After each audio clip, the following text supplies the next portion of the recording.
우리가 지난주까지 이 엘리야의 사적에 대해서 공부를 했는데 어때요? 엘리야가 승리한 사람인가요? 패배한 사람인가요?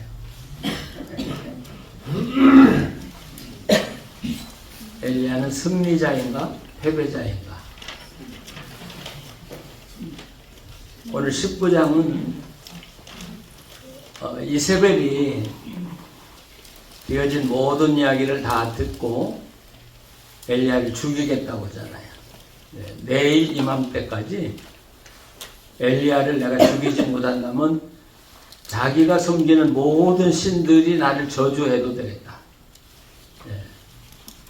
그러니까 도망가잖아요. 선수가 경기를 하다가 등을 보이고 도망가면 졌다는 거예요. 패배를 인정하는 거예요. 근데 엘리야가 도망가잖아요. 그럼 승리자예요? 패배자예요?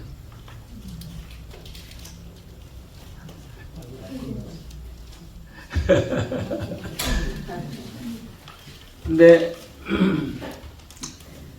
의자를 이쪽으로 가지고 오시고 그래서 우리 박 목사님이 제안을 하셨는데 금요일날 본당으로 옮기면 어떻겠냐, 자리를 좀 넉직하게 해주면 더 많은 사람이 와서 함께 말씀을 나눌 수 있고 또 왔는데도 그게 좀 편안하실 것 같고 생각 중인데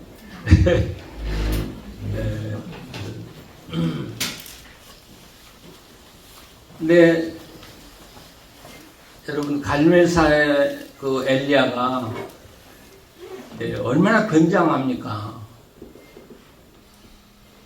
그 바알신 아세라 제사장들 850명이 모였고 백성들이 다 모였고 심지어 아합 왕까지 와 있는 데서 기도하니까 하늘에서 비가 내리고 불이 내려서 그 모든 재물을 다 태우고 하나님이 계신 것 온 백성이 다 봤잖아요. 그리고 백성들이 소리쳤잖아요. 하나님은 여호와시다.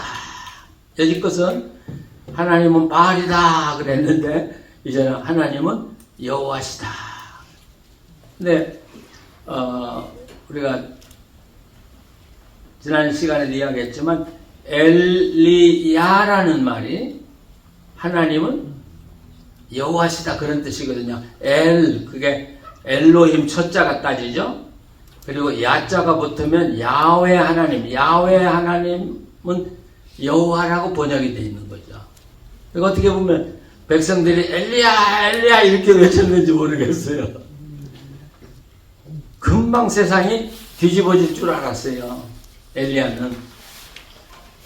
그런데 하룻밤 자고 나니까 하나도 변한 게 없어요. 아니 그렇게 열광하던 사람들이, 하나님을 경험하고 기적을 체험했던 사람들이, 하나님은 여호와라고 소리쳤던 사람들이 하루 지나고 나니까 옛날로 다 돌아가고 새로워진 사람이 아무도 없더라고요. 그리고 엘리야 혼자 남은 거예요.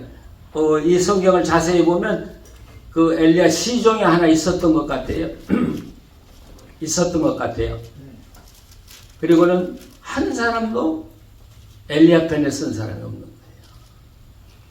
근데 우리가 한 가지 잘 모르는 게 있더라고요. 그 하나님이 엘리야에게 내가 여호와를 경외하는 사람 7,000명을 남겨두었다 그랬죠? 근데 그 말이 남겨두었다는 말이 아니더라고요. 그게 무슨 말이냐면 하나님의 엘리야에게 역사가 이렇게 흘러갈 텐데 그 역사가 어떤 어려움을 당하고 어떤 고난을 당하고 흘러갈지라도 마지막에 7,000명은 남겨놓을 거라는 거지 지금 7,000명이 있다는 말이 아니더라고요.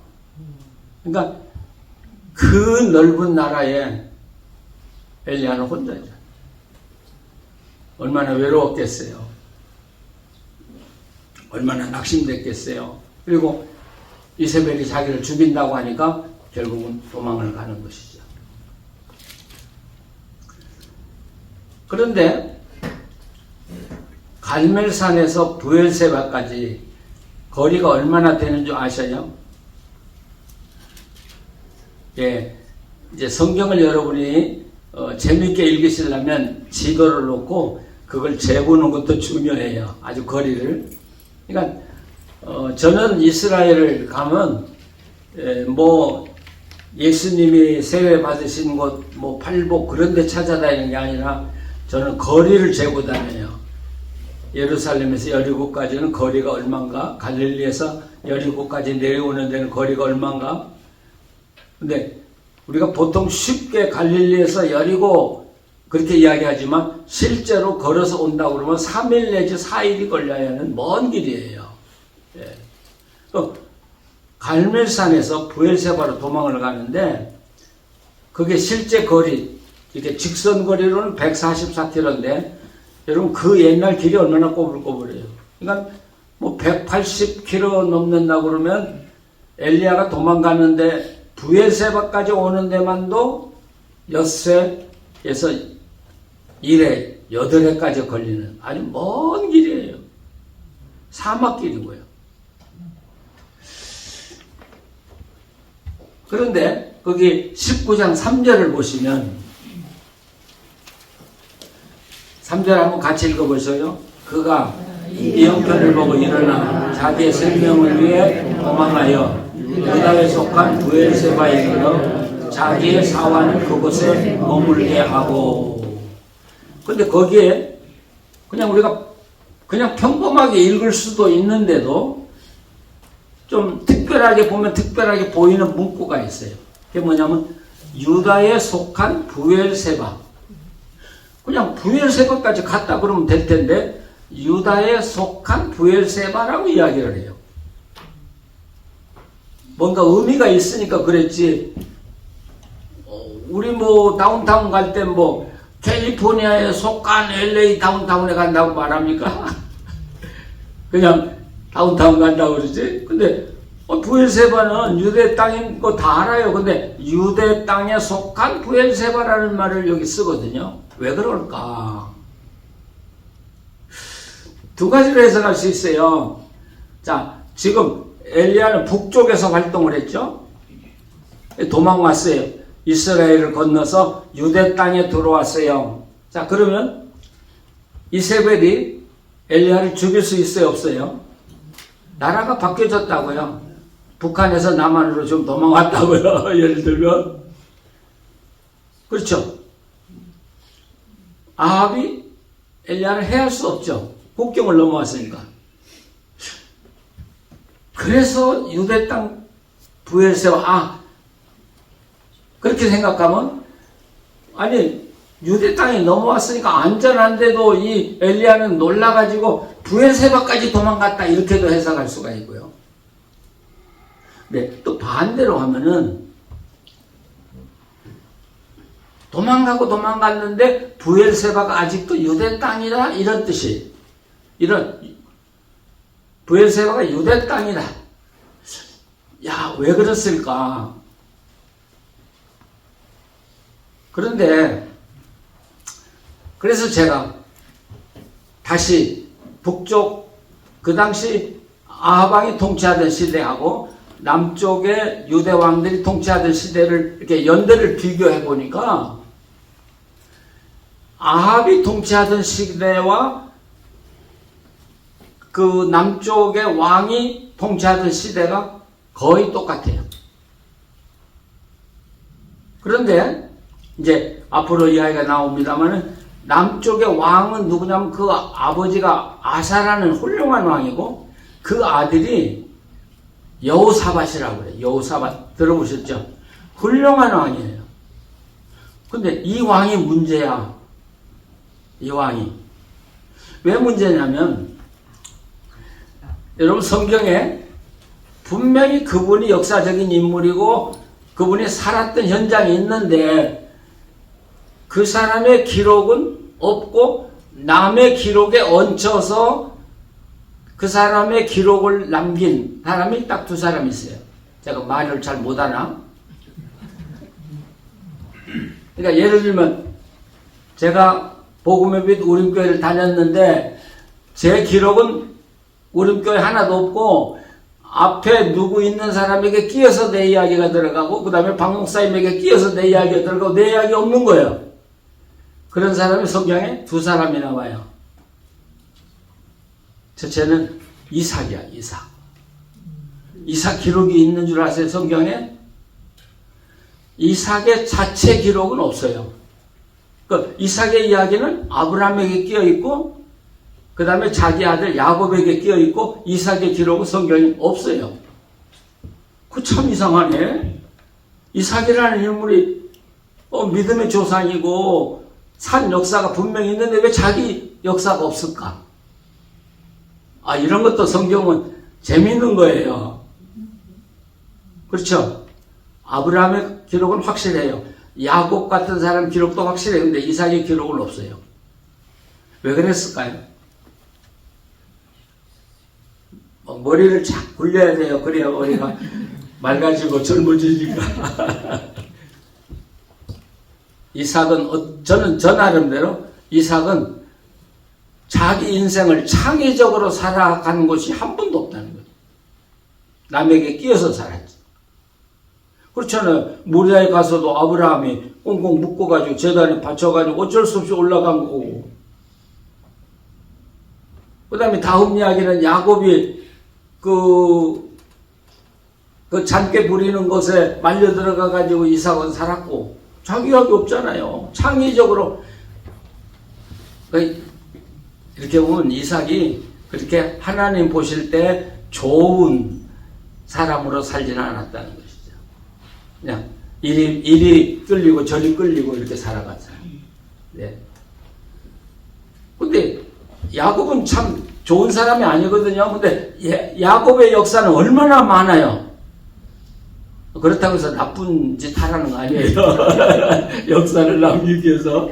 예. 그런데 이 왕들 중에요. 정말 훌륭한 왕이고 일을 굉장히 많이 한 사람인데 자기 기록이 없어요. 앞에 끼어 있고 뒤에 끼어 있고 자기가 없어요. 그 사람이 누구냐? 여호사밧이라는 왕이에요. 참 희한한 존재예요. 그냥 북쪽 아합하고 이 아세라가 같은 동시대에 살아갔어요. 그런데 이 여호사밧의 기록은 아합에게 속해 있어요. 아합에게. 그리고 나머지는 아합이 죽었을 때 함께 죽고 말아요. 여호사밧은. 이게 무슨 이야기냐면 벌써 아합 왕이 이스라엘을 통치할 때는 유대까지도 오므리와 아합 왕의 영향권에 있었다는 이야기가 됩니다. 그러니까 엘리야가 부엘세바까지 도망갔지만 거긴 누구 거예요? 유대에 속한 땅이요. 그럼 무슨 말이에요? 아합의 통치권에 속한 땅이다 이런 뜻이에요. 나중에 이제 더 자세히 제가 설명을 하겠습니다만은 기껏 도망가 봐야 유대 땅에 있는 거예요. 그러니까 아직도 엘리야가 안전하지 못하다 그런 뜻이 되겠죠. 그러니까 부엘세바에다가 자기 종을 남겨두고 혼자서 하룻길을 걸어서 광야로 가요. 하룻길을 갔다 오니까 30km 내지 40km 갔어요. 가가지고 로뎀나무라는 말이 근사한가 봐. 그래서 상점 이름도 로뎀나무가 많이 있는데 사실 로뎀나무는 보잘것이 하나도 없는 나무예요. 뭐라고 표현해야 할까? 쌀이나무 비슷하다고 그럴까요? 키도 웬만한 거 제 키만 하고 조금 더 크면은 뭐 천장까지 닿는 쌀이나무보다 좀 굵고 그러니까 그늘도 하나도 없어요. 근데 성경에 보면 거기에 가가지고 엘리야가 쭉 뻗어졌다는 거예요. 스트레치 아웃 돼. 완전히 자기 몸을 부리고 하나님 나 데려가세요. 나 죽고 싶어요. 이렇게 된 거예요. 야, 참 엘리야의 마지막에 그 이야기가 참 서글퍼요. 갈멜산에 그 용감했던 선지자, 불같던 선지자 엘리야는 어디로 가고 이제는 초라한 로뎀나무 아래 그늘도 아닌 곳에 그러니까 저는 이런 상상을 해봐요. 로뎀나무에 쭉 뻗어져서 그냥 맹 놓고 하나님 나 불러가세요 하고 하는 모습을 보면 마치 시체가 길거리 구석에 누워있는 것과 같은 모습이었을 것이다. 하나도 장식되어 있는 상태가 없는. 그래서 제가 엘리야는 승리자인가 패배자인가 하고 물은 거예요. 그렇잖아요. 7,000명이 없다고요. 이건 다음에 있을 것을 이야기하는 거고 지금 없다고요. 그러면 북쪽과 남쪽 다 해서 하나님 보실 때 하나님의 사람은 엘리야 한 사람밖에 없다는 거예요. 야, 그런 세상도 오더라고요. 하나밖에. 네, 제가 전방 부대 군종 장교로 살 때 부대장이 한 분을 저를 불러요. 목사님, 우리 부대에 이 범죄자들, 감옥에 들랑들랑 하는 사람이 한 50명 되는데 이 사람들을 어떻게 처리할 길이 없다는 거예요. 부대에다 넣어놓으면 이게 그 중대가 다 날리니까. 그래서 자기가 묘안을 냈는데 중대 본부 하나를 비워서 그분들을 거기에 수용할 테니까 목사님이 그분들을 좀 돌봐주면 어떻겠냐. 그래서 제가 그 범죄자들하고 6개월을 살아봤어요. 그래서 이 범죄자의 심리를 제가 꽤 알아요. 꽤 알아요. 근데 재밌는 건요. 가장 감동 잘하고 아멘 잘하는 사람이 누구냐? 범죄자들이요. 가서 설교하면요. 정말 은혜로워.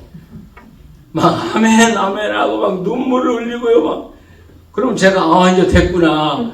내 설교에 감동을 받아가지고 변했구나. 근데 그 다음 가보면 똑같아. 그러니까 범죄자는 감동도 잘 받고 그리고 옛날로 돌아가는 것도 잘 돌아가고 지긋지긋하게 변하지 않는 게 범죄자들이야. 이게 아침에 이제 출근할 때 그 부대에 가서 이제 점검을 하잖아요. 그럼 저희들끼리 이제 저한테 일러요. 고발을 해요. 저놈이 어제, 이거 참 창피한 일이지만, 이 친구들이요, 술 마시고 싶으면요, 옷을 하나도 안 입고요, 담요를 두르고요, 울타리를 넘어가서 술 마시고, 담요 벗어주고, 벌거벗은 채로 돌아온다고요. 이야, 항상, 저녁에 내 설교 듣고 은혜 받을 때 하고요, 아침에 가서 보면요, 이건 전 세상이 완전히 달라요. 그래서, 인간들 정말 믿을 수 없다. 죄송해요.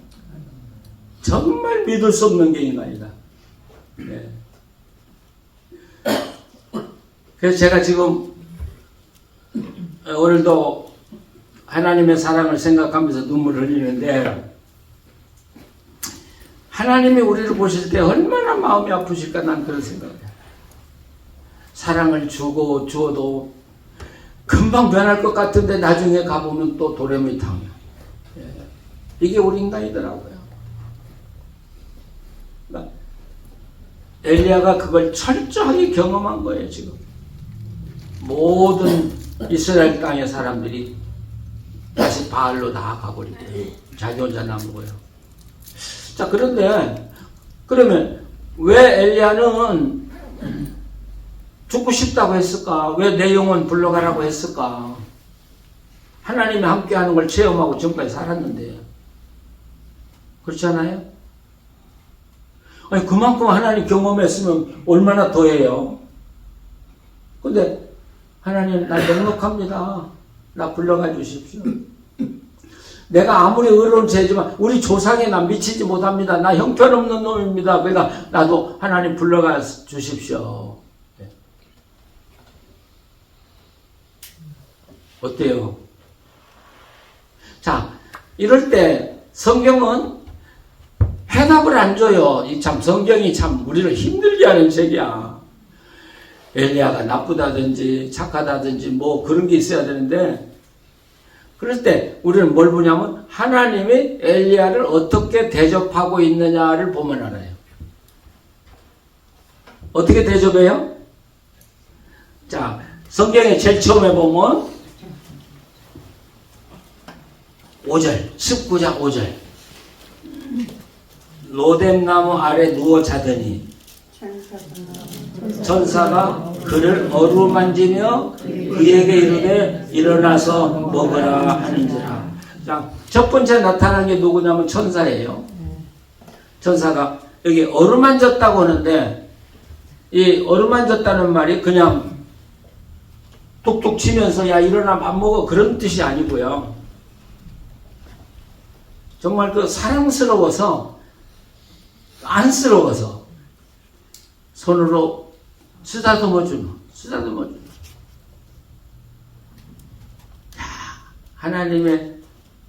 하나님의 사자를 시켜가지고 그 불쌍한 엘리야를 쓰다듬어주고 그래서 하나님의 사랑의 온기를 느끼게 해준다는 그런 뜻이 여기 어루만져 줬다는 거죠.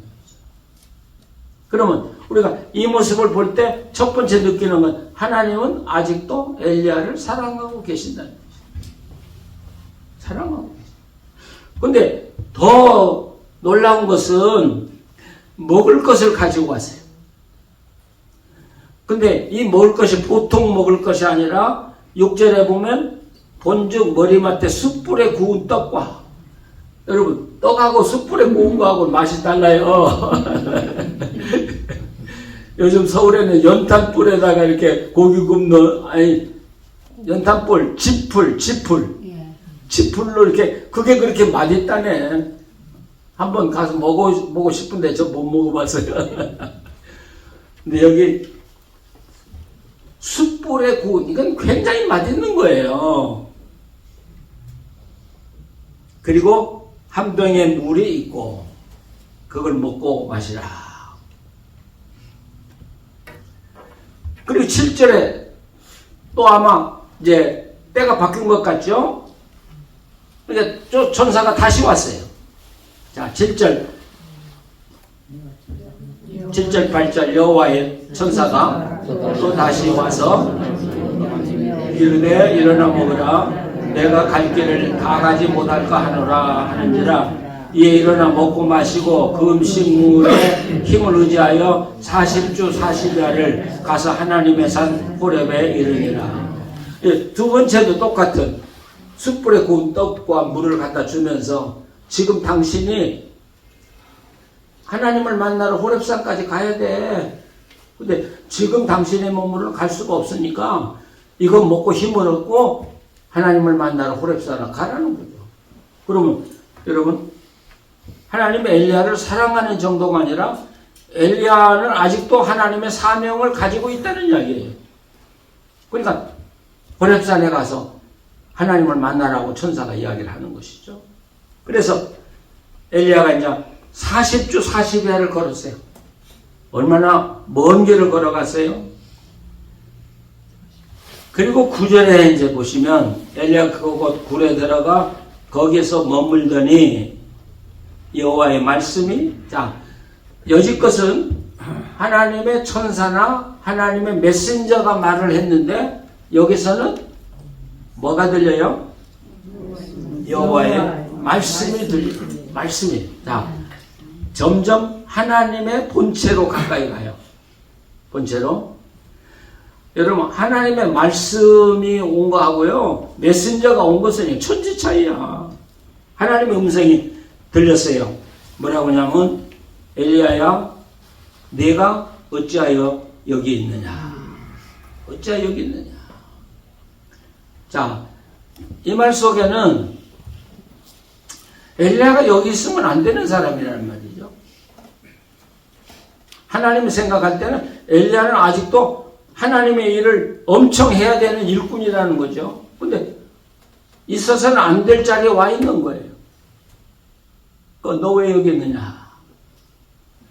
우리가 하나님의 일을 할 때 낙심될 때가 있죠. 그렇죠? 내가 아무리 힘쓰고 애써도 누가 알아주지도 않고 나 혼자 외로울 때가 있어요. 예, 목회하다 보면 그럴 때가 참 많아요.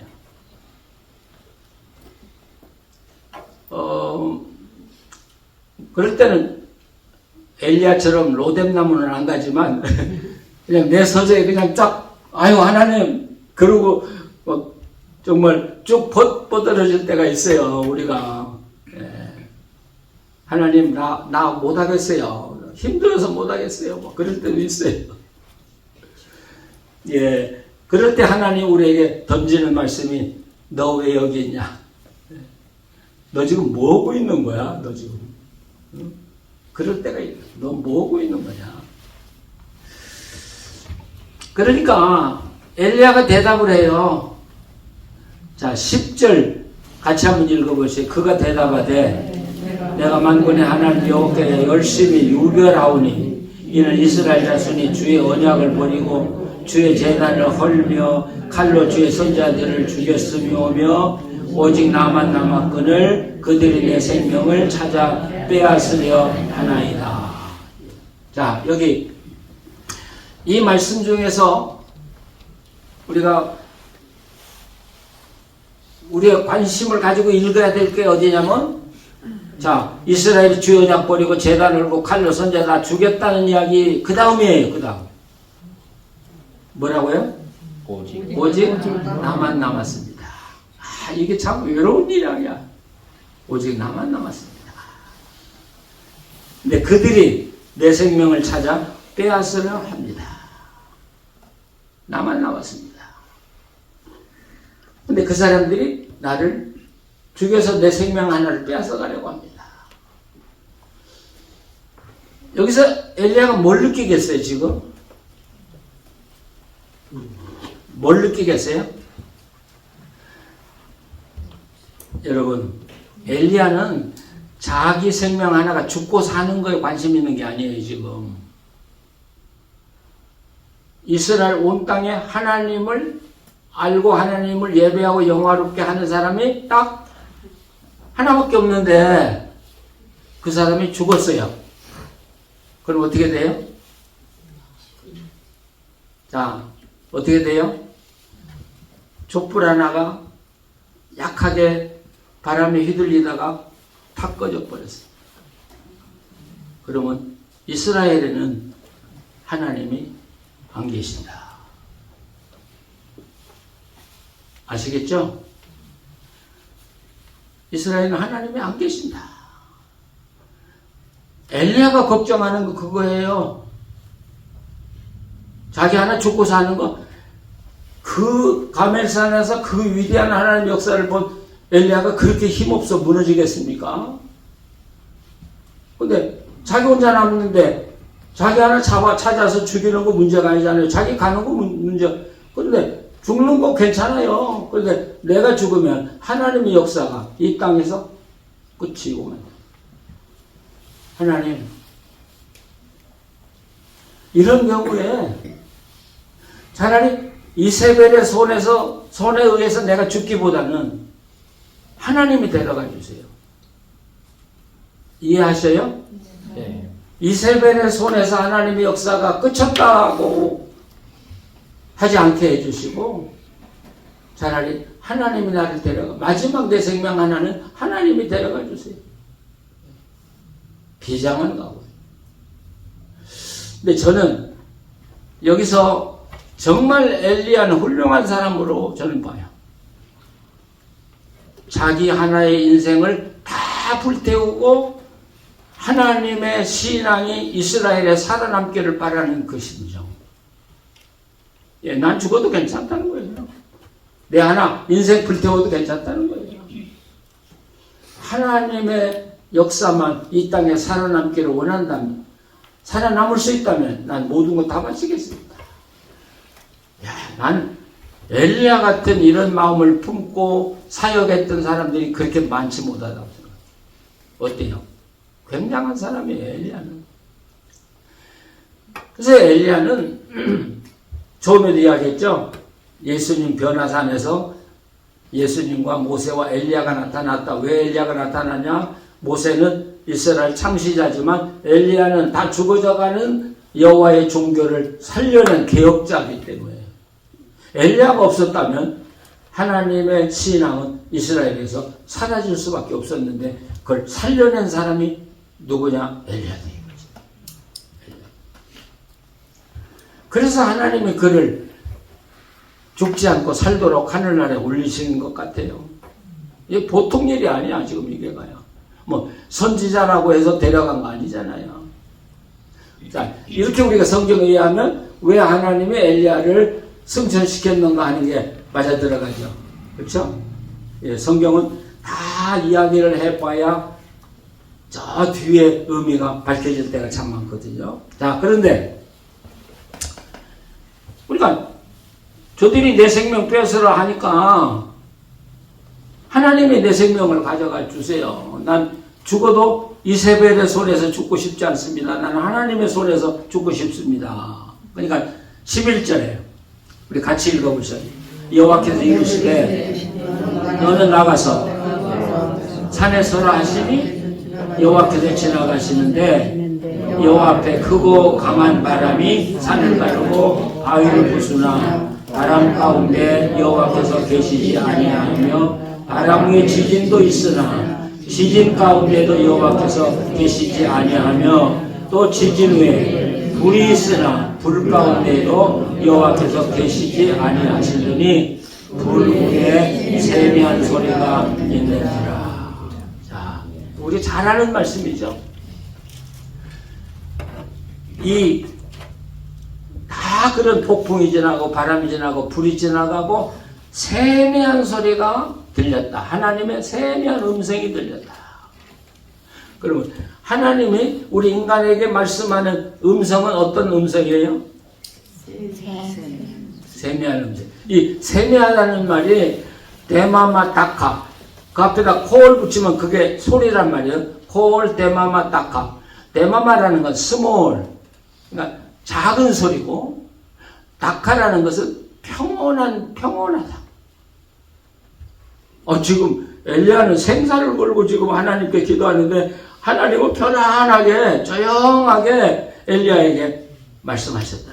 그러니까 그 하나님의 음성을 들으면서 엘리야 마음에 평화가 왔다는 얘기예요.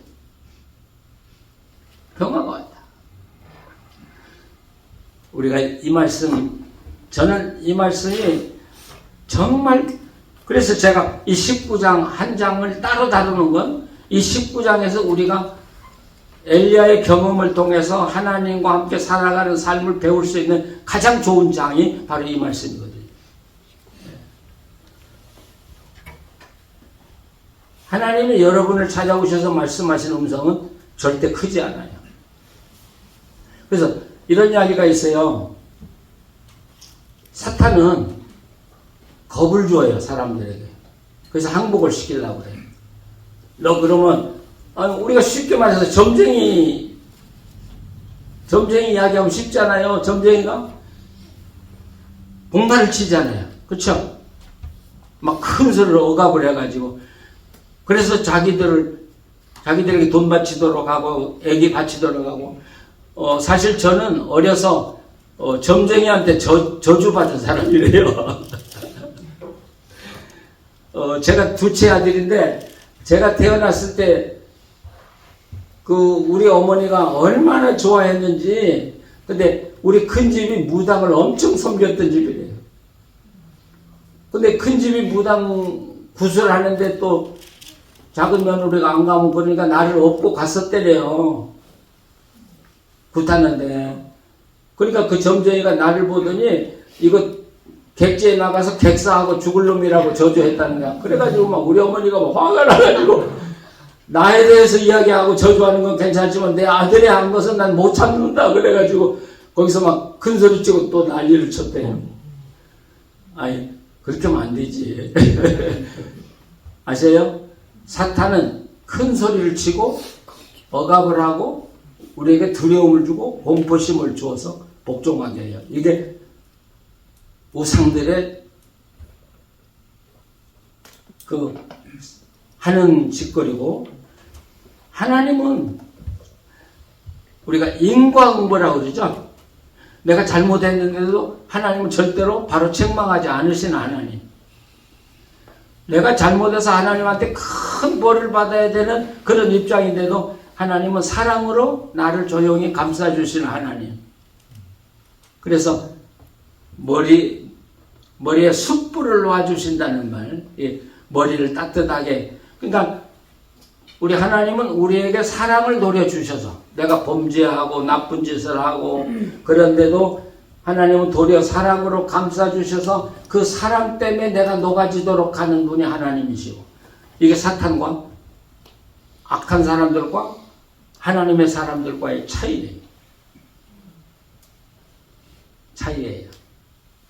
그렇기 때문에 하나님의 음성을 들으시기를 원하시는 분들은 조용해야 돼요.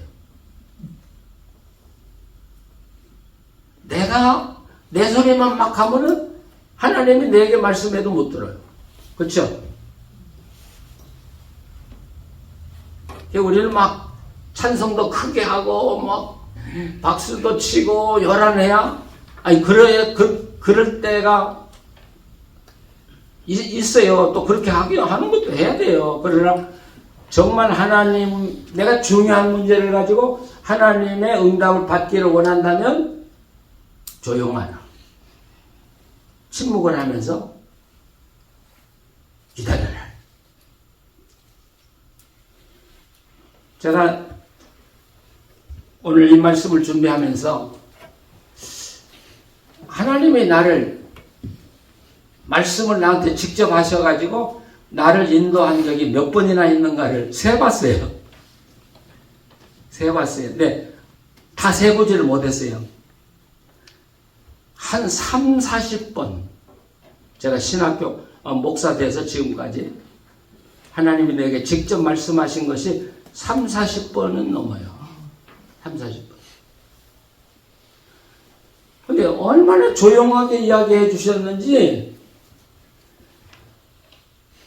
잘못하면 못 들어요. 그렇게 조용해, 하나님의 음성은. 그리고 하나님의 음성은 어쨌든 이 엘리야가 느꼈던 것처럼 평화를 느껴. 아시죠? 예, 평화를 느껴요. 그래서 제가 지금까지 목사로 살아온 거예요. 예. 여기 우리 빈내리 장로님들도 계시고 그러죠. 그 빈내리 그 본당이 굉장히 잘 지어진 건물이에요. 정말 정성을 다해서 진 건물이거든요. 천장도 높고, 그런데 교회를 잘 지어 놓으니까 쉬게 하는 사람들이 그렇게 많은 거예요. 그래가지고 누가 어디서부터 이야기했는지 모르는데 빈내리 건물이 무너진다 하고 소문이 난 거예요. 근데 이 뒤에 그 벽면이 30평 아파트보다 더 커요. 그러니까 그 돌로 쌌거든요. 근데 그 돌이 무너지면 제일 먼저 누가 죽어요? 내가 죽어요. 근데 저 돌이 무너진다는 거예요. 무너지면 저는 강대상이 있으면 돌에 묻혀서 그냥 죽어요. 저는요. 이야, 그거 달라스 교민들이 다는 아니었겠지만은 저 교회 무너진다. 그러니까 시청 그 미국 사람들이 나와가지고, 근데 거기 2층 올라가는 계단이 조금 벌어지니까 거기에다 딱지를 붙였어요. 이거 무너질 가능성이 있으니까 이거 사용하지 마라. 그러니까 그날이 금요일인데, 그럼 주일날 못 쓰면 이제 빈내리 교회는 망하는 거예요. 은행빚 많이 얻어가지고 지어놨는데 30억이 넘는 그 은행빚을 얻었는데요. 야, 전화가 왔어요. 목사님 큰일 났어요. 시청에서 와서 사용 못한다고 딱지 붙였죠. 소문은 났죠. 그래서 제가 기도할 수밖에 없잖아요. 시간도 없고요. 근데 이 엘리야가 지금 자기 죽겠다고 하는데 하나님은 죽으라든지 살아라든지 그 말이 한마디도 없잖아요. 이게 하나님과 대화하실 때 잘 하셔야 돼. 내가 이걸 요구하는데 하나님은 절대 그거에 대한 대답을 안 주셔. 그리고 엉뚱한 이야기해요. 아시겠어요? 고쳐달라고, 우리 아들 고쳐달라고 그러고 나 고쳐달라고 그래. 하나님은 엉뚱하게 너 앞으로 나를 위해서 할 일이 많어 뭐 이렇게 말씀하신다든지. 그래서 성경을 연구할 필요가 있는 이유가 하나님과 대화하기 위해서 우리 성경에서 하나님의 언어를 배워야 된다는 거예요. 하나님의 언어를. 근데 그때 하나님이 저한테 아주 평안한 마음을 주시고 성경 말씀을 주셨어요. 그리고 제 마음속에 괜찮다. 이건 하나님이 해결하신다. 그런 확신이 왔고, 근데 하나님은 저한테 그러시는 거예요. 달라스 지역에 이 건축 파운데이션의 전문가를 찾아보라는 거예요. 파운데이션. 지금 그게 이 기초가 잘못돼서 무너진다는 거예요. 그러니까 파운데이션 전문가를 찾아라는 것이죠. 그때 이미 금요일 날 이제 시간이 9시 이렇게 넘었는데, 빈내리교회 건축을 하는, 그때 집사인데 장로가 있었어요. 전화했어요. 당신이 건축업을 하니까 지금 달라스 안에 크리스찬으로 파운데이션 전문가가 있으면 빨리 전화를 해라. 그러니까 이분이 하는 말이 없어요. 내가 아는 사람 없어요. 두 번째는요. 지금 전화해도 토요일 날은 다 그 전화기 꺼놓고 받는 사람이 없어요. 그러니까 받지도 않을 것이고 전화가 돼서 오라고 해도 토요일 날 올 사람은 아무도 없다는 거예요. 저보고. 그래서 제가 화를 냈어요. 아니 한번 해보기나 하고 이야기하지 해보지도 않고 소리를 하냐고. 그러니까 그러면 제가 한번 해보겠습니다. 그런데 1시간 후에 전화가 왔어요. 찾았어요. 근데 달라스에 사는 사람이 아니라 포토스에 사는 사람인데 포토스는 1시간 거리예요. 차로. 그래서 내가 예수 믿는 사람이냐? 그러니까 그렇대요. 내일 토요일 날 올 수 있다냐? 그러니까 올 수 있대요. 그래서 그분이 온 거예요. 토요일 날 일 하나도 안 하는데도. 와가지고 보더니 텍사스는 이 흙이 뭐랄까요? 뻐르기라고 할까요? 그러니까 비가 오면 이렇게 늘어나고 이렇게 마르면 이렇게 흙이 좁아져서 그래서 이 파운데이션이 0.5mm는 흔들린대요. 예. 자기가 20년 해봤으니까 알지 이건 괜찮다는 거예요. 그 자기가 시청에 가서 이야기 다 해가지고 시청 사람들 데리고 와서 그 노티스 다 뜯어내고 괜찮다고 하고, 야 그런 일을 겪을 때마다 그건 사람으로서는 해결할 수가 없어요. 그렇죠? 누가 해결해줘요? 근데 하나님이 개입하시면, 그래서 저는 확신 있는 게 이 땅에 하늘 아래 하나님이 못하실 일은 없다. 여러분이 가지고 있는 문제가 아무리 심각해도 그 문제를 하나님이 해결할 수 있다는 거예요. 믿으십니까? 아멘. 저는 확신해요. 여지껏 그렇게 살아왔기 때문에. 자, 엘리야에게서 배울 수 있는 거 뭐라고요? 하나님은 조용하시다. 세미한 음성을 들려주신다. 하나님의 목소리는 평안하다. 부드럽고 평안하다. 절대로 하나님은 큰소리치지 않고 여러분에게 막 엄포 놓지 않으셔. 조용하고 평안하다. 네, 하나님이 한번 말씀한 것은 반드시 이루어진다. 네. 제가 저희 집 사람한테 늘 그런 이야기, 하나님은 한 번 말씀하면 반복하는 법이 없다. 우리는요, 하나님 음성 듣고 하나님이 해결해 주셨구나 그러다가 한 일주일 지나면 진짠가? 하나님 해결해 주실 것인가? 그래서 하나님 다시 한번 이야기해 주세요. No. 근데 그 성경에 어디가 있더라고요. 하나님은 다시 반복하지 않는 하나님이라는 구절이 있는데 내가 아무리 찾아봐도 못 찾았어요. 성경에 있어요. 절대로 반복하시잖아요. 그러니까 잃어버리면 안 돼요. 근데 참 재밌는 건 하나님은 한 번 말씀을 아무리 조용하게 해주셨지만 그건 일생 동안 잊어버리질 않아요. 제가 지금이라도 책을 쓴다면, 나와 함께 하신 하나님이라는 책을 쓴다면 하나님이 나한테 하신 말씀은 그대로 몇십 년이 지난 건 하나도 틀림없이 다 쓸 수 있어요. 야, 이게 하나님의 말씀이야. 그런데 좀 빗나가는 이야기인 것 같지만 요한계시록에 가면 하나님이 큰 소리로 말씀했다, 그런 뜻이 많이 나오거든요. 큰 소리로.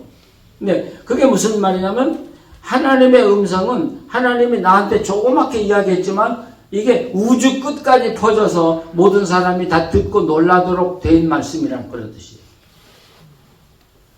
그러니까 여러분에게 하나님이 약속을 주셨으면 그건 여러분 혼자만 주신 게 아니라 그 말씀을 이 땅의 모든 사람이 다 듣도록 말씀을 주신 거라는 말이에요. 그러니까 증인은 온 세상 사람이야. 나 혼자가 아니라. 얼마나 확실해요. 그러니까 하나님을 한번 약속하면 절대로 변경시키지 않는다는 말이 바로 그런 의도에서 나온 말이죠. 어때요? 하나님 만나보실 만하죠? 예. 하나님 만나보실 만해요. 참 멋있는 분이야, 하나님은. 자, 그런데 오늘 여기 더 보면 조용하게 하나님의 엘리야에게 말씀하시는데 뭐라고 하냐면, 엘리야야, 너 지금 가서 다메섹의 하사엘에게 기름을 부어. 그리고 북쪽 이스라엘에 가서 예후에게 기름을 부어. 그리고 마지막으로 엘리사에게 기름을 부어. 그리고 내 종으로 삼아라. 이렇게 말씀하셔요. 이게 당치도 않는 이야기예요. 지금 다메섹이 시리아거든요. 그 시리아는 바알 믿는 민족이에요. 하나님하고는 먼 민족이에요. 근데 하나님은 시리아에 가서 왕을 폐위시키고 하사엘을 왕을 삼으라는 거. 아니, 엘리야가 무슨 권한으로 남의 나라에 가서 왕을 세워요? 근데 하나님은 하사엘에게 기름을 부어서 왕을 세우라는 거죠. 뭘 우리가 알 수 있어요? 하나님은 온 세상을 지배하시는 하나님이시다. 이 온 세상이 하나님께 굴복할 수밖에 없는 하나님이에요. 우리 하나님은 복음의 빛 우림교회 안에만 계신 하나님 아니에요. 복음의 빛 우림교회도 계시지만 여러분 가정에도 계시고, 그리고 이 밖에 모든 세상도 우리가 모르지만 하나님의 통치권에 다 들어있다. 하나님은 지금도 이 주변의 모든 세계를 지배하고 계시고 주장하고 계시고 거기서 역사하고 계시는 하나님이십니다. 이게 예배소서 4장에 나와요. 제가 이야기를 했지만 한번 반복해서 예배소서 4장을 한번 보시죠.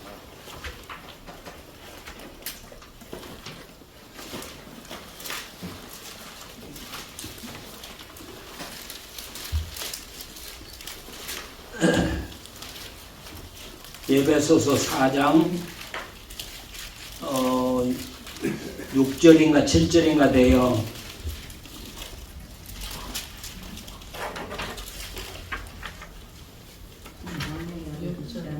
거기 6절이구나. 같이 읽어보세요. 하나님도 한 분이시니 곧 만유의 아버지시라. 만유 위에 계시고 만유를 통일하시고 만유 가운데 계시도다. 예. 이 번역을 좀 잘못했어요. 이게 무슨 뜻이냐면 만유의 아버지신데 온 우주 위에 계신다. 이 어폰이라는 단어. 그러니까 저는 이걸 뭘로 해석하냐면 하나님은 온 우주를 감싸고 계신다. 여러분 우주가 얼마나 큰가 요즘 밝혀지고 있죠? 우주가 얼마나 커요? 상상을 부러운데 우주를 가슴에 안고 계시는 분이 하나님입니다. 자, 두 번째로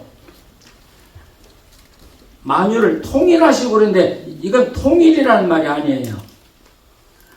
전치사 디아라는 건데 디아는 뚜루라는 말이에요. 뚜루. 그러니까 통해서 관통하고 계신다. 관통. 하나님은 이 우주를 관통하고 계셔. 자, 생각해보면 참 놀라운 일이에요. 그리고 마지막에 만유 가운데 계신다. 이 가운데라는 말은 in 가운데 안에서 역사하고 계신다. 그래서 무슨 말이냐면 하나님은 안이 계신 데가 없다는 이야기가 나오는 거죠. 만유를 감싸고 계시고 관통하고 계시고 만유 안에. 근데 이 원리는 나에게도 똑같이 해당이 돼. 하나님은 나를 감싸고 계셔요. 여러분 한 사람 한 사람 감싸고 계시고 마치 엑스레이처럼 여러분 관통하고 계셔. 그래서 우리는 하나님 앞에 숨길 수 없는 거야. 내가 아무리 나는 옳다고 하지만 하나님은 내 뼛속까지 다 보고 계시는 하나님이고, 그리고 세 번째는 내 안에 계시고. 자, 복음의 빛 우림교회 하나님 감싸고 계시고 관통해서 보고 계시고 안에서 역사하고 계시고 여러분 가정도 이게 바로 어때요? 굉장히 중요한 이야기야 이거예요. 근데 통일한다는 말 한마디 잘못해 놓으니까 이게 다른 이야기가 돼버리죠. 근데 하나님이 나를 그렇게 속속들이 보고 계시니까 겁나죠. 그런데 제가 하나님한테 참 감사한 건 우리 잘못된 걸 보시고 계신 하나님이 아니라 우리 좋은 것만 보고 계시는 하나님이시죠. 예. 아, 그럼요.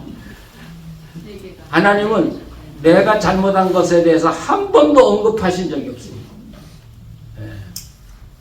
그거 지나가요. 그럴 수 있다. 예. 그건 내가 덮어. 내가 그건 용서하마. 내가 덮었다. 그리고 우리가 자녀들 보면 그러잖아요.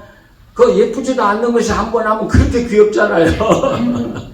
그러니까 우리 손자, 손녀들, 우리 자녀들 왜 예뻐해요? 잘못한 거 다 기억하면 예뻐할 수 없잖아요. 근데 잘못한 거 다 잊어버리고 그렇게 예쁘지도 않은 짓 하는데도 그렇게 예뻐 보이는 거지. 하나님이 그렇게 우리를 보시더라고요. 그래서 하나님은 두려워하실 필요가 없어. 그렇죠? 예. 그래서 우리를 사랑하신다는 말이 가슴에 와닿는 거예요. 그럼에도 불구하고 나는 너를 사랑한다. 너와 함께 있다. 너를 지켜줄 것이고 내가 너를 인도해 갈 것이다. 자, 다음의 세계에서부터 북쪽 이스라엘, 그 다음에 엘리사를 선정해서 이제 엘리야의 대를 이어가게 하는데, 근데 이것을 이뤄나가는 건 거꾸로 이뤄나가요. 다메섹, 이스라엘, 엘리사. 그런데 이것을 이뤄나가는 건 누구부터 세우냐면 엘리사부터 세워요. 엘리사부터. 엘리사 세우고 에우 세우고 하사엘 세우고 거꾸로 이렇게 나가죠. 이제 여기서 엘리사가 등장을 해요. 엘리사. 어때요? 엘리야가 위대한가요? 엘리사가 위대한가요? 읽으시면서 그럼 것으로 한번 해볼까? 엘리사가 위대한가? 엘리야가 위대한가? 여러분, 하나님은 이 역사를 이뤄나가는데 얼마나 치밀하게 이뤄나가시는지 몰라요. 엘리야는 불같은 사람이에요. 그래야 개혁을 이룰 수 있고 죽어가는 여호와 신앙을 살려낼 수 있어요. 근데 엘리야식으로만 계속 나가면 하나님의 신앙이 살아날 수 있을까요? 그러니까 집을 짓는다고 할 때는 엘리야가 골조만 세운 사람이야. 급하니까 골조만 세워서 지붕 덮고 어떻게든 비하고. 근데 뭐가 필요해요? 석가래를 대고 흙을 바르고 사람이 안정되게 살 수 있도록 하는 목수가 필요한 거예요. 그 다음에는요. 바로 그 사람이 엘리사. 예, 살아오면서 야, 하나님은 도사시야. 하나님 도사라고 하면 안 되지. 도사하고는 비교가 안 되는데도 어쩌면 사람을 그렇게 정확하게 사용하시는지 몰라요. 어쩌면 사람을 그렇게 정확하게 보시는지 몰라요. 예. 그래서 꼭 필요한 사람을 갖다가 거기 심고 그 일을 하게 하고, 제 후배 중에 요르단 선교사로 50년 전에 들어갔던 사람이 있어요. 그때는 요르단에 아무도 못 들어간대. 근데 이제 사우디아라비아 노동자 틈에 끼어서 갔대요. 근데 이분은 강남에서 목회를 잘했던 분이야. 근데 요르단에 선교사를 보내다는 이야기 듣고 새벽마다 기도했대요. 하나님 요르단에 선교사를 보내주세요. 그러면 우리 교회가 후원하겠습니다. 근데 어느 날 새벽에 네가 왜 안 가냐 그러시래. 하나님이 너는 안 가고 누구 보내달라고 그래. 그래서 그분이 사표 내고 갔어요. 그 사우디아라비아의 노동자 팀에 섞어서 간 거예요. 근데 요르단에 들어갈 길이 없는 거야. 비자도 안 주죠. 근데 무작정 그 사우디아라비아 노동자들이 요르단 여행을 가는데 끼어서 갔다는 거죠, 저기. 근데 다른 사람은 다 패스했는데 이 사람은 비자가 없으니까 걸렸어. 그러니까 이렇게 새끼 쳐놓은 데다가 세워놨더라는 거죠. 근데 1시간이 돼도 안 부르고 2시간 불러도 안 부르고. 근데 누가 이야기했는지 모르는데 그냥 들어가 그러더래요. 그래서 자기는 요르단에 관리가 들어가라는 줄 알고 그냥 그 새끼줄 씌워버리고 자기를 걸어 들어가 버린 거예요. 근데 아무도 안 붙잡더라는 거야. 아무도 안 붙잡아. 그래서 요르단에 가서 40년을 선교를 한 거예요. 네, 40년. 근데 내가 재미있는 건 이분은 대구 사람인데 말을 잘 못해요. 말이 우둔해. 그래서 제가 생각할 때 말이 필요한 나라에 가면 이분은 선교 못해. 근데 요르단은 말이 필요 없는 나라야. 말을 많이 하면 할수록 안 되는 나라예요. 근데 어쩌면 하나님이 그 사람을 정확하게 골라가지고 너는 요르단 선교사의 적격이야. 그래서 말 못하는 사람. 근데 요르단은 교회를 세우면 그분이 다른 지교회를 세워도 허락이 떨어져요. 그게 요르단의 특징이에요. 예. 그래서 우리가 그 사람을 통해서 교회들을 세워나갔고 신학교도 세웠는데 나중에 그게 다 무너졌다는 이야기 들었는데 참 가슴 아프네요. 어쨌든 하나님은 그렇게 사람을 쓰시더라고요. 그래서 이제 우리가 이제 엘리야의 사적이 끝나고 엘리사의 이야기를 읽어가면서 자세히 보면 엘리사는 우리가 볼 때 엘리야가 훨씬 화려해. 막 하늘에서 불이 내리고 비가 내리고 막 그러는데 엘리사에게 그런 거 없어. 잔잔해. 뭐 도끼가 뭐 물에 떨어진 거 찾아주기도 하고 뭐 빵을 주기도 하고 좀 의짓잖아 보여. 근데 엘리야 뒤에는 반드시 누가 와야 하나? 엘리사가 와야 돼.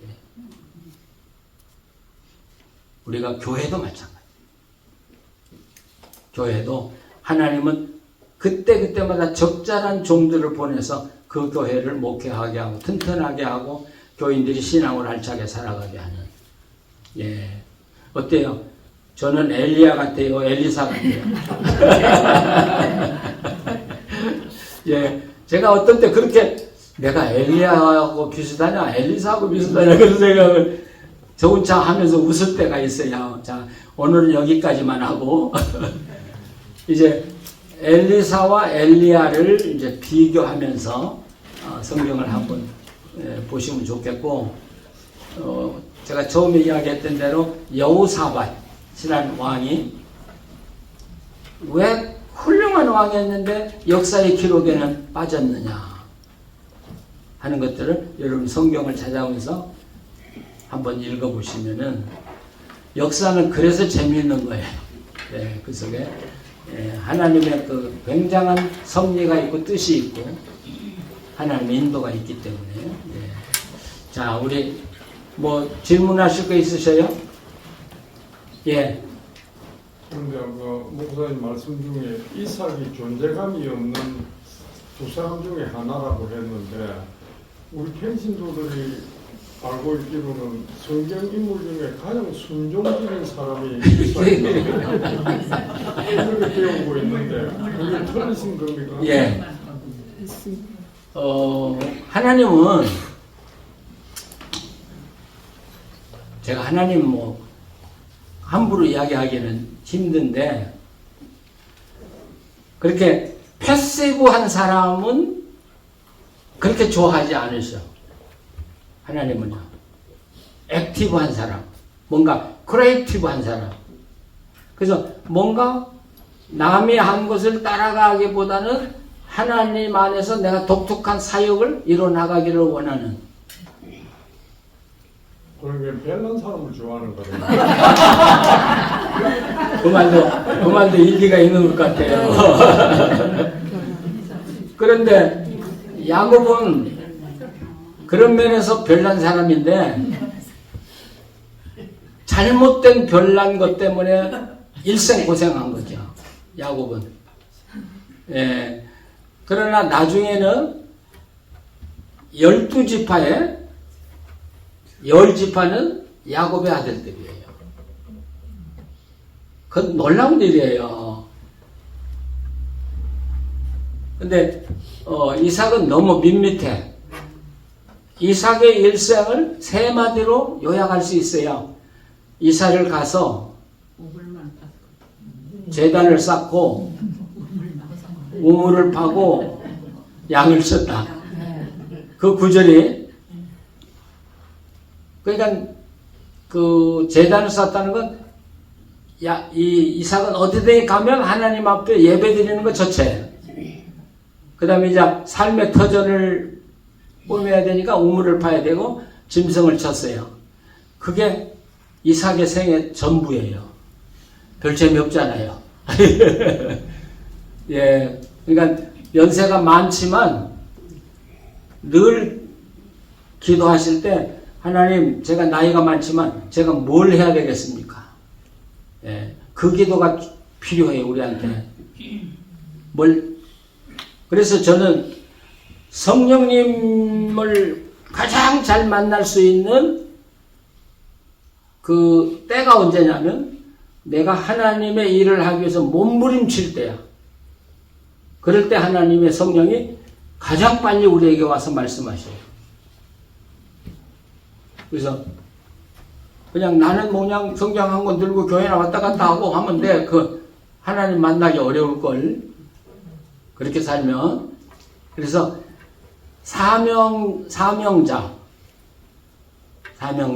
사명자에게 하나님은 가까이 하시고 함께 하시더라는 거죠. 아까 뭐 질문하시려고? 예. 아까 말씀하신 것 중에요. 응답하실 때는 peacefully 예. 평안 가운데 조용한 가운데 응답하시는 거 잘 알고 있거든요. 예. 근데 혹시 성도들 가운데 울부짖는 기도를 할 때 큰 소리로 어떤 때는 바드가 될 때도 저 같은 경우는 있지만 그분들의 울부짖으면서 소리를 질러대면서 기도할 때는 그것도 콰이엇 해야 되는지 혹시 시험에 드시는 분이 계실까봐 그러니까 제가 염려가 돼요. 어떤 때는 울부짖는 기도 필요해요. 예. 성경에도 그 예레미야 33장 3절에 말씀하시지 않습니까? 많아요. 출애굽기에도 cry out이라는 거 많아요. 막 울부짖으라. 그건 무슨 이야기냐면 위급사항이 벌어졌을 때 앰뷸런스가 막 왱왱하고 가듯이 지금 하나님 지금 이 자리에서 나를 구원해 주시지 않으면 난 살 수 없어요. 그럴 때 cry out. 그럴 때 그걸 응급기도라고 표현을 한다고 할 수 있는데 그럴 때는 하나님이 즉각 응답하시는 가장 응답받기 쉬운 기도가 바로 cry out이에요. 그거 하지 말라는 거 절대 아니에요. 그러나 내가 울부짖었지만 하나님의 음성을 들을 때는 조용해야 된다. 아멘. 예, 끝까지 내 소리만 지르고 가면 하나님 말씀을 해도 우리가 못 들어. 예, 그러니까 기도는 그렇게 하지만 끝나고 하나님이 내게 말씀할 수 있는 시간을 드리라는 거죠. 예, 감사합니다. 예. 그리고 오늘 다음은 안 되니까 다음에 또 해야지. 그러세요. 자, 우리 기도하십시다. 하나님, 우리가 성경을 통해서 또 엘리야의 사적을 통해서 어떻게 하나님과 함께 동행하고 하나님의 사명을 이루어가고 하나님의 뜻을 이루어가는가를 배웠습니다. 우리도 하나님 음성 듣고 살고 싶습니다. 주님의 그 세미한 음성, 부드럽고 평온한 음성 듣기를 원합니다. 하나님, 우리에게 말씀해 주시고 우리의 손을 잡아 인도해 주시옵소서.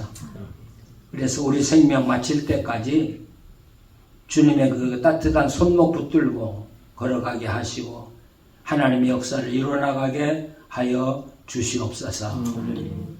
하나님의 백성들 가정에 평화가 있게 하시고 하나님의 은혜가 늘 넘치게 하시고 그 은혜를 모든 사람들에게 나누며 살게 하여 주시옵소서. 또 우리가 어려운 일을 당하고 급하고 또 다급한 일을 당할 때일수록 하나님께 조용히 엎드려 기도하면서 하나님의 인도를 받게 하시고 그래서 하나님의 뜻이 우리를 통해서 이루어지게 해 주시옵기를 간절히 원합니다. 하나님, 혹시라도 몸이 불편해서 여러 가지 어려움 중에 하나님 만나고자 원하는 하나님의 자녀들을 만나 주시고 위로해 주시고 말씀해 주시고 치료해 주시옵소서. 예수님의 이름으로 기도합니다. 아멘.